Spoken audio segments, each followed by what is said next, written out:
Just thought I'd do a short video about cameras in 2019.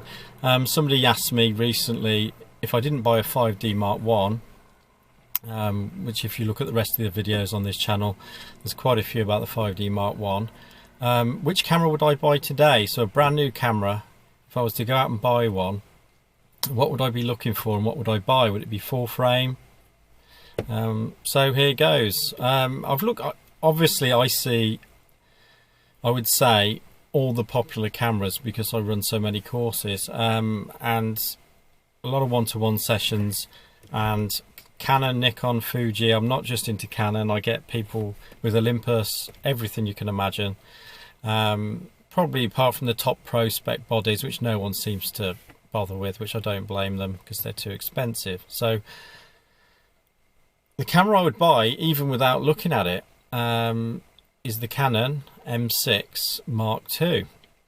If you look at the spec of that camera for someone like me, obviously I don't just do photography. I want a camera that I can do these short videos for you. I use the Samsung at the minute, as you know. The screen flips up and forward so I can see what's going on. Very easy to see the ISO, shutter speed, etc. So that's one thing I really do like about these cameras, is the screen that can flip forward. And this is from a video and photography point of view. You know, I know photographers, you know, I consider myself just a photographer. The only videos I actually shoot are just these short videos for YouTube for you. But still, you want a camera that's very simple to use, very straightforward. So the M6 Mark II has got the flip screen, which is good. It's got 4K and uses the whole of the sensor, which is what most people have been waiting for, really. And that is a bonus if you are into YouTube videos and starting a YouTube channel, or you're running one at the moment. Uploading 4K is a good idea. You'll find what I saw, because I've had this channel for a long time, even though I haven't uploaded a lot, that YouTube do prefer high resolution files, because if you think they're going to be used, they want the option to be able to show your videos on full HD, obviously 4K, all the way down to iPhone. So giving them the option, uploading 4K is a good idea. So it's got the tilt screen, it's got 4K. Another thing from a video point of view I do like about it, it's got 120 frames a second, so you can do slow motion stuff. And that is not something that I get into professionally, but from the point of view as a camera to take out and about for the day, with my son on jumping on his bike and jumping off things, and slow motion. We've had that on iPhones for a long time now. So yeah, that's a great thing. So the resolution of the sensor is 30 odd megapixels, 32.5 I believe. As I say, this is before it even comes out. I'm just looking at the specification and what I believe will be a good camera to buy at the end of 2019. So you've got a very high resolution sensor and the Digic 8 processor, and the fact they've had a lot of other cameras to practice on. Now what I always look at is what have they brought out before the camera, what other sensor, you know, when they've used the sensor before. They'll have that camera right now, so the file out of that camera is going to be good. We don't really need to talk about quality anymore. I think quality is a word that obviously you know I don't like too much, because it's, well, you know, how can you tell what, you know, a high quality file to me is from an iPhone, and a high quality file to me is from a top end phase 1 back. In between those, they're all the same in my opinion. Comment below, I always say that, tell me I'm wrong, but I see all these files, and you know, the quality thing to me is over. Even the quality of lenses to some degree, once you spend a certain amount of money, it's over. So it's an incredible quality camera, if you like. The build quality is a different thing. I believe that's going to be good. I can see that that looks good. And what's in that camera, from a point of view of time lapse, very useful. One SD card, let's get back to this. So the one SD card to me now, is that so much of a problem? In the 5D Mark I at weddings, I was using the Wi-Fi card, and although that's not supported anymore, I still use that. But Canon have got their app together with this new camera. We've seen that through, you know, recent releases of the app. So the app's come on a long way, and the ability to use that camera with the app. So do I really need two cards? I don't believe I do anymore.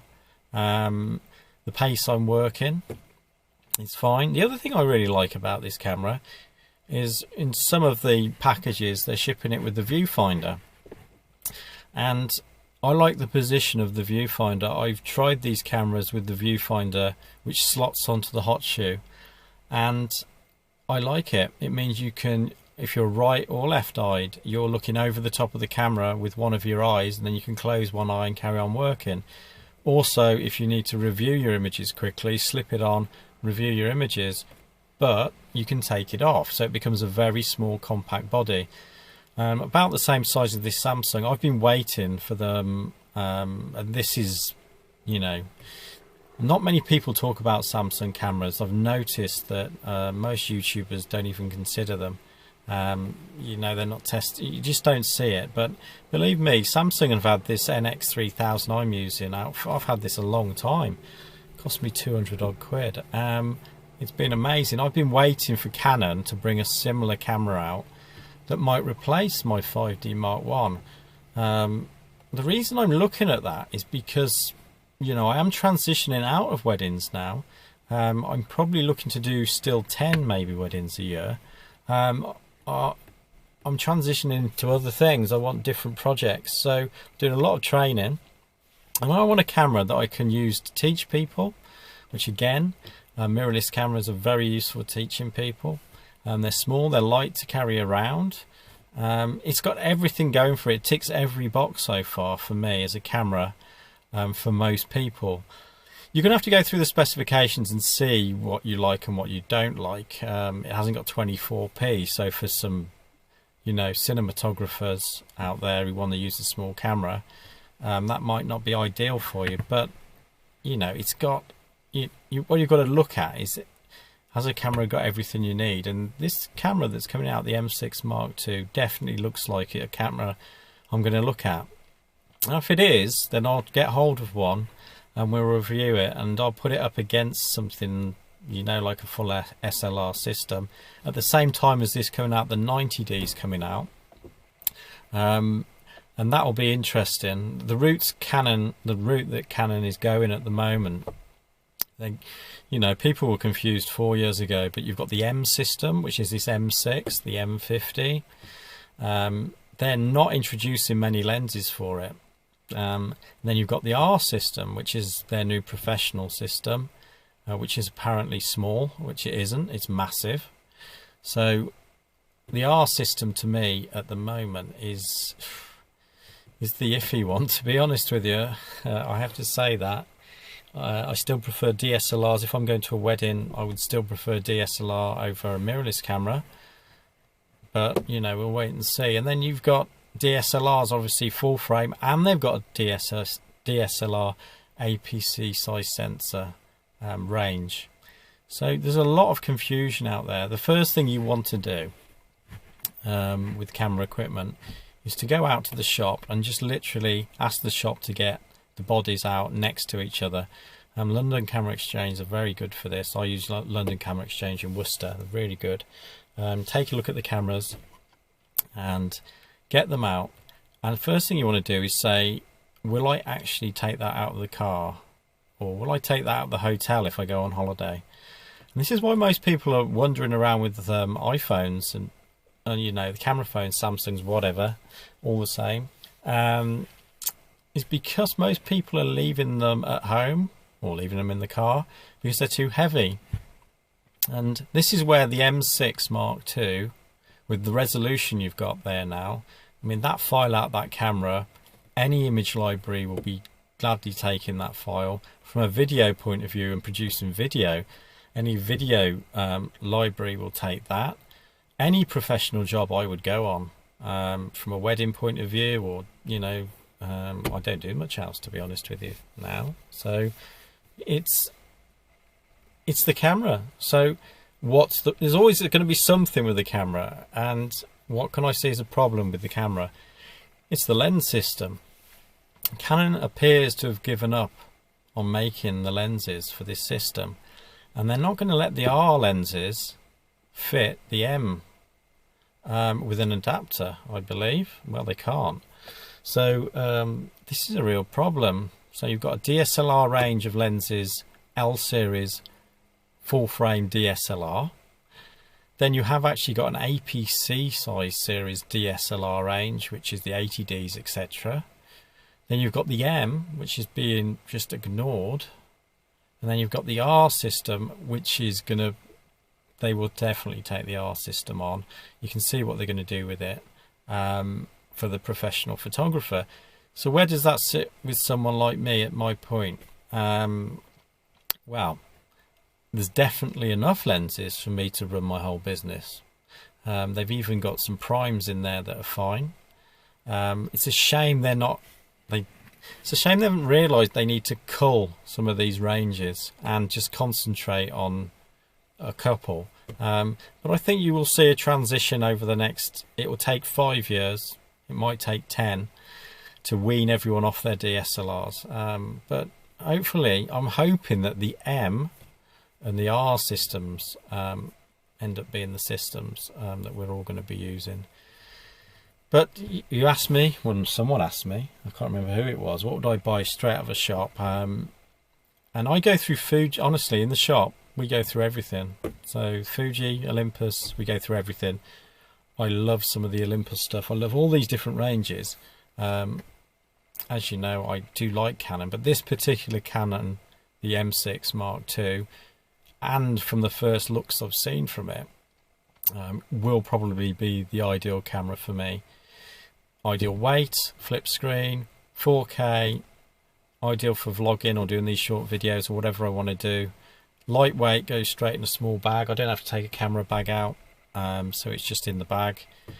It's got everything going for it. So that's my recommendation. It's the end of 2000. Well, it's not the end of 2019, but you'll see the season for cameras. You know, there'll be some releases. Sony have done their release.